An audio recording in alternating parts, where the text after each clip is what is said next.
یہ بات درست ہے، اس کو ہمیں کھلے دل سے قبول کرنا چاہیے کہ ہم مسلمان ہونے کے باوجود ان قدروں کو اختیار نہ کر سکے جو ہمارے آقا نے ہمیں دی. اکبر الہآبادی نے کہا تھا مس پہ ہے اپنی نظر اور سیم ان کے ہاتھ میں. ہم تو تانبے پہ نظر جمائے ہوئے ہیں اور چاندی وہ لوگ لے گئے. اقدار عالیہ، رویوں کی خوبصورتی، قوانین کی بالادستی اور زندگی کا بہت سارا جمال وہ ہم سے چھین کے لے گئے. یہ خزانہ ہمارا تھا، لیکن صاحب جام اسی کا جو بڑھ کے تھام لے، جو بھی محنت کرے. ایک وہ زمانہ بھی تھا کہ شارلمان اس کے لارڈز ابھی دستخط کرنے کی مشق سے گزر رہے تھے. ابن حزم کے قلم سے 1000 کتابیں نکل چکی تھی. وہ زمانہ بھی ہم نے دیکھا جب پیرس میں کیچڑ تھا اور بغداد عروس البلاد کہلاتا تھا. ہم نے وہ دور بھی دیکھا ہے جب وہ سواد آشنا بھی نہیں تھے، حرف آشنا بھی نہیں تھے، اور ہمارے منجم ستاروں پہ کمندے ڈالتے تھے. جب ہم محنت کرتے، خدائے زندہ زندوں کا خدا ہے، یہ اس کا اصول ہے، یہ اس کا ضابطہ ہے. لیکن جب ہم جو ہیں وہ پیچھے آ گئے تو انہوں نے آگے بڑھ کر جام تھام لیا. یہ بات میں ضرور کہوں گا، خیر کی قدریں جہاں بھی ہیں، کسی کفر کے معاشرے میں بھی ہیں، لیکن وہ پھوٹتی میرے حضور کے قدموں سے ہی ہیں. چوکھٹ اسی سے ہی فیض اور نور اور روشنی پھوٹی ہے، اجالے یہیں سے گئے ہیں، ورنہ انسان آج بھی زنجیروں میں جکڑا ہوتا. وہ کیسا سماج تھا کہ جب بیٹی کو زندہ درگور کر کے باپ آتا تھا تو معاشرہ اسے داد دیتا تھا کہ تو نے اپنی آبرو بچا لی ہے، تو نے اپنی عزت بچا لی ہے. اور یہ اتنا بڑا گھنونا جرم. قیامت کے دن سب سے پہلا سوال نماز کا ہوگا، لیکن سب سے پہلا فیصلہ قتل کا ہوگا.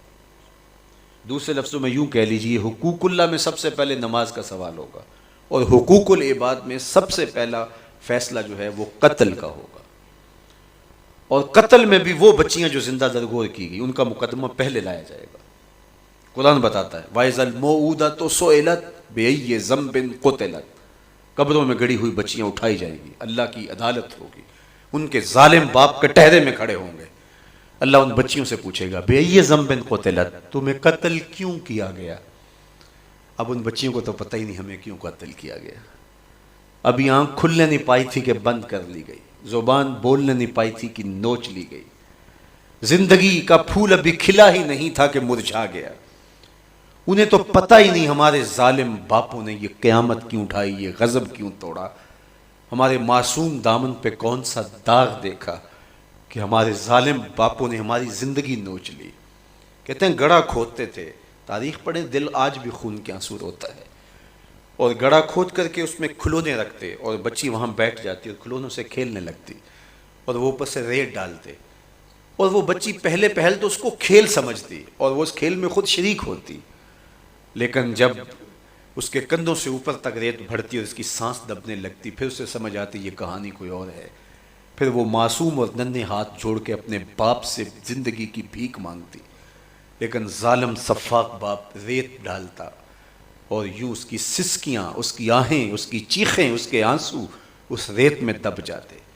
اور اس معصوم ننھی چڑیا کے لیے نہ کوئی موم بتیاں جلانے والے تھے، نہ کوئی اس کے لیے احتجاج کرنے والے تھے، اور نہ کوئی اس کی FIR کٹتی تھی. باپ کو بھی داد ملتی، ماں کو بھی داد ملتی. معاشرہ صفاق اس پہ ماتم کرنے کی بجائے اس پہ خوشیوں کا اظہار کرتا. پہلی آواز پورے عرب میں جو اٹھی اور بلند ہوئی وہ میرے حضور کی تھی. بیٹیوں کو قتل کرنے والوں سن لو، میری فاطمہ میرے جگر کا ٹکڑا ہے. یہ پہلی آواز تھی.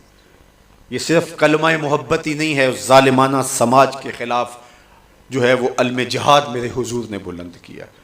میری بیٹی میرے جگر کا ٹکڑا ہے.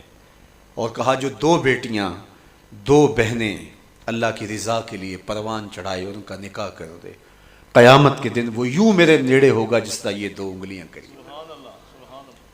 یہ جب میرے حضور نے فرمایا، مجمع سے ایک شخص کھڑا ہو گیا. حضور کیا جس کی 2 بیٹیاں نہیں ہیں اس کو یہ اعزاز نہیں ملے گا؟ کسی بیچارے کی 2 بیٹیاں نہ ہو، 1 بیٹی ہو، تو کیا اس کو یہ اعزاز نہیں ملے گا کہ وہ آپ کا ساتھ پائے؟ حضور نے فرمایا اسے بھی ملے گا. لیکن میں آپ کو دعوت فکر دیتا ہوں کہ اس سوال کے پیچھے کی کیفیت دیکھیے. اس کی 1 بیٹی تھی، کہاں بیٹیاں زندہ درگور ہو رہی ہیں اور کہاں ایک بیٹی والا کہتا ہے کاش کہ میری بھی 2 بیٹی. یہ تھا لایا ہوا میرے حضور کا نظام. بیٹیوں والے فخر کرنے لگے کہ ہماری بیٹیاں، یہ ہماری بخشش کی ضمانت ہوگی. 2 بیٹیوں کا نکاح کر لو.